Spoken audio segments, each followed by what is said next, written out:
nice warm sunny day on a spring in the Northeast, and today we're going to do some transplanting, also known as upplanting, of tomatoes.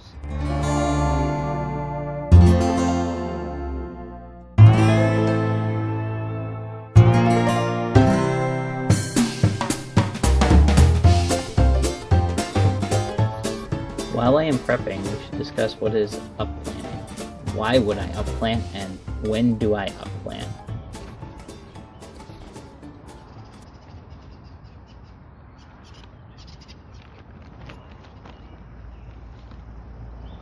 Simply put, upplanting is taking a plant from a smaller pot or planter and moving it into a bigger pot or planter.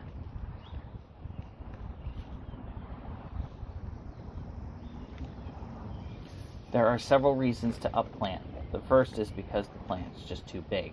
In our case, the tomatoes have been growing really well under the humidity dome. In the past week, they've gotten very tall and leggy. Depending on what you plant the seeds in, you might be able to last a few more weeks. But eventually your plants will be too tall and heavy to stay in a shallow seedling tray. The other reason to upplant is because over time, the seedling planting soil only has so much nutrients. Seedling soil is usually light and fluffy in texture and doesn't contain the denser nutrients of potting or raised bed soil. I saw one individual suggest that after 6 weeks, the nutrients are depleted, so they don't like to leave them more than 6 weeks.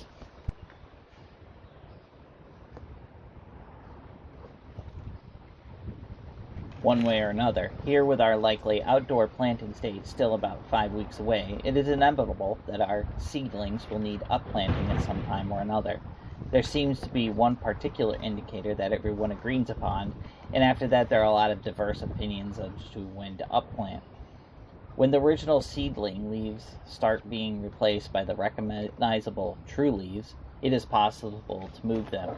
While it is believed that the longer you leave them, the stronger they get, with more roots allowing them to tolerate the move.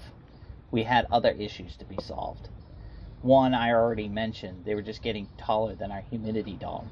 The other was nicely pointed out to us by Danny over at Wicked Awesome Gardening. Leggy plants. Unfortunately, we are still amateurs with seedlings and are struggling with leggy seedlings. And the hope is that since tomatoes can be planted deeper into the soil, that this will give them the opportunity to create a good support system.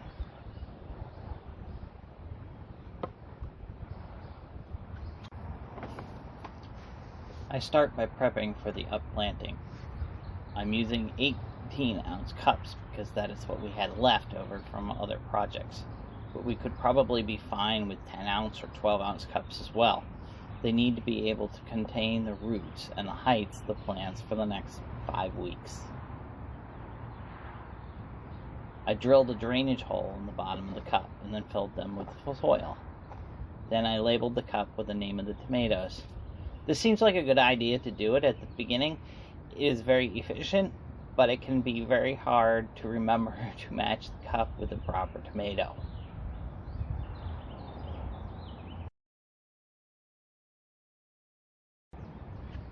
One thing you are going to notice here is that not all the seedlings have their true leaves. If you remember, I planted 2 seeds per cell, and many of them sprouted in 2s, but they grew at very separate paces. If I'm going to try and save all the roomies, I have to replant them now. A few cells have seedlings, and I will try to leave behind. If you did not see our seed video, please hop on over after this one to watch it.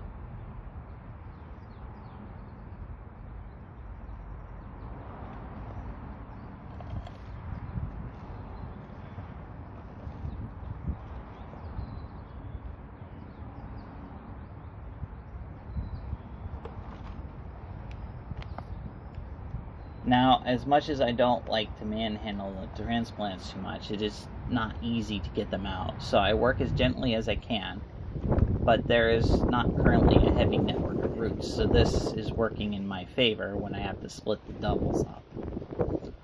Tomatoes produce stalks that have little fuzzy hairs. These hairs can later produce vine tendrils, but right now we are happy for them just to produce roots. So we bury the transplants deeper than they were, This should help create a good root system and also allow them to grow taller without tipping over.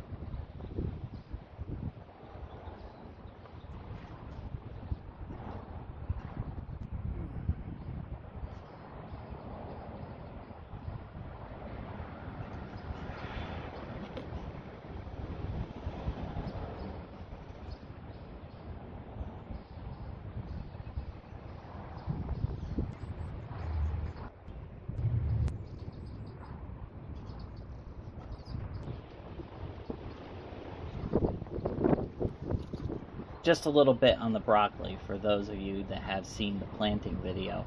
The broccoli was not as successful as we hoped, but two did pop up into one cell. At this point, it is such a disaster that I might as well just upplant them and see if they survive. Luckily, we have some backups elsewhere, and if these don't survive, we have other options.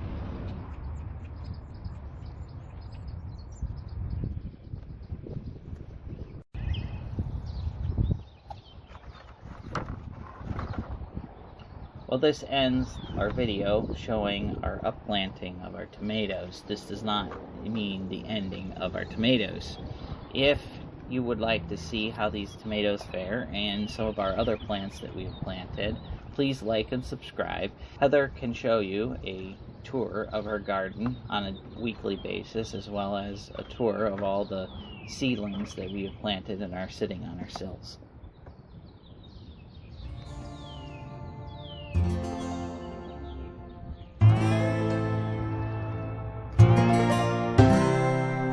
Please like, subscribe, and share our videos.